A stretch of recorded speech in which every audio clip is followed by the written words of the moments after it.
felt that this spot was the most beautiful spot that he'd been to in the world. Where two royal New Hampshire residences are being reborn. It's very interesting to have a piece of history like this. It's a great history. And another is on the rise. They turned from a hobby into a complete all-out obsession. Don't know, Chuck home is really a castle. There are a handful of castles in this kingdom we call New Hampshire. Some are used as event venues and others are used to live in. Tonight, we're taking you to some castle-like homes that have unique histories, and we begin with one man's quest to build his own massive castle on top of a mountain.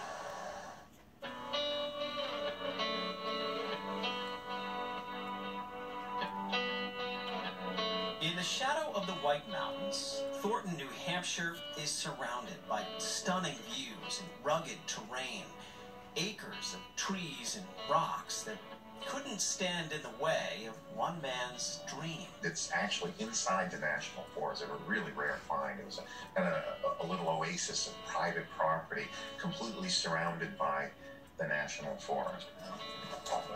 Lance Keene runs a software company by day, but his hobby for the last 20 years, building a mountaintop castle.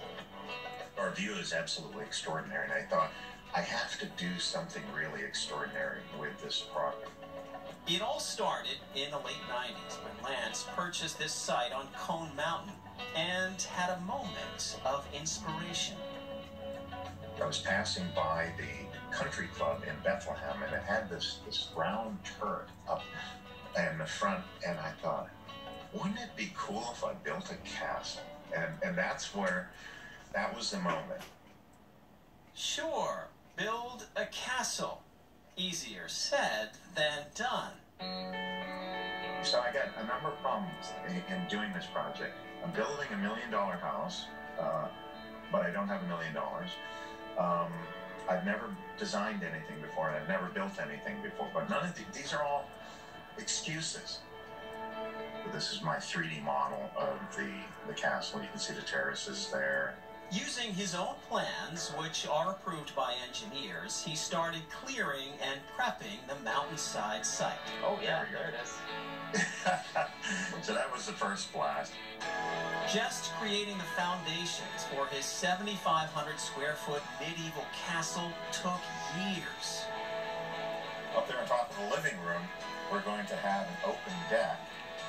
Bear in mind, Lance has a wife and 3 kids. He moved to the area so he could be at the building site any free moment he had.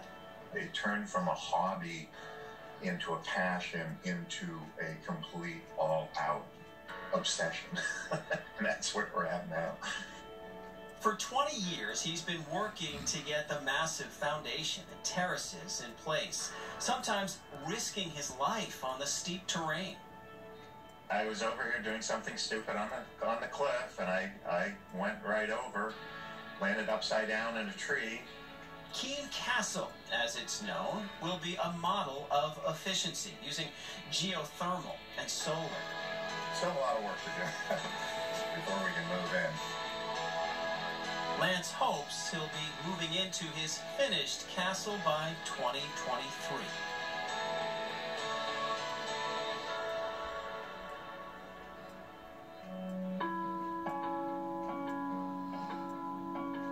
Much like Lance was inspired to build a castle on a mountaintop back in 1900, railroad magnate Benjamin Kimball was inspired to build a castle overlooking Lake Winnipesaukee in Guilford. He felt that this spot was the most beautiful spot that he'd been to in the world.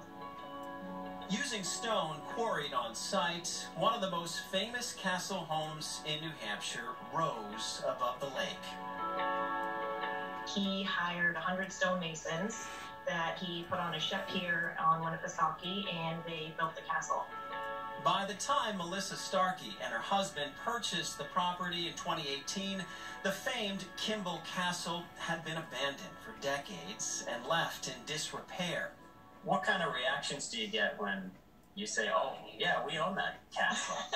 What do people say? Yeah, I say, oh, I own a castle. People are like, huh?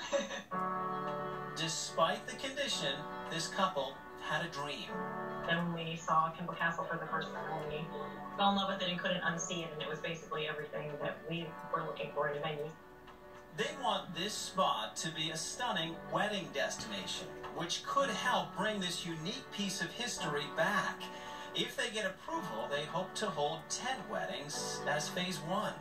That's the plan. So we want to generate income from holding tent weddings to be able to put the money back into renovating the castle itself.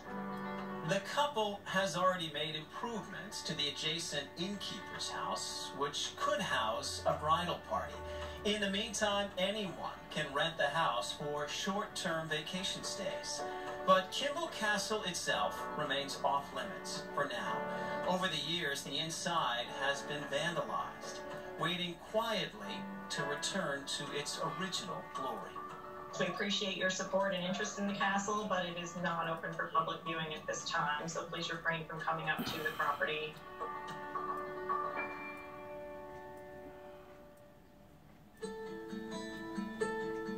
If you want to buy your own castle-like home, how about this historic gem across Winnipesaukee in Moultonborough? It's very interesting to have a piece of history like this. I mean, it's a great history.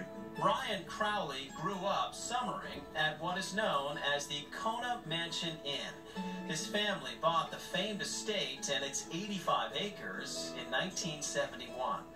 How well known is this property to people in that area? You could probably trip over someone if you walked up the street that worked here at one point for my family.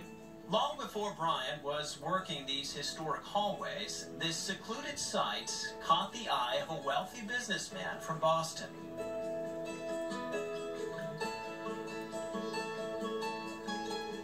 Kona, which is named for a Native American warrior, was built in 1900 by Herbert Dumeric, who made his money from the Jordan Marsh Company. He would come from Boston up here. This was his, I guess, what they called a gentleman's estate at that time. Sparing no expense, he built a lavish estate with boathouses and lush grounds. 120 years later, many of the original details are still here. There are all kinds of famous artisans that have added different aspects to Kona, from tile work to woodwork, and it's quite interesting. The famed Kona estate is for sale, but in the meantime, it is still operated as an inn with 10 guest rooms and a par 3 golf course right on the grounds, providing the same quiet escape it has for more than 100 years.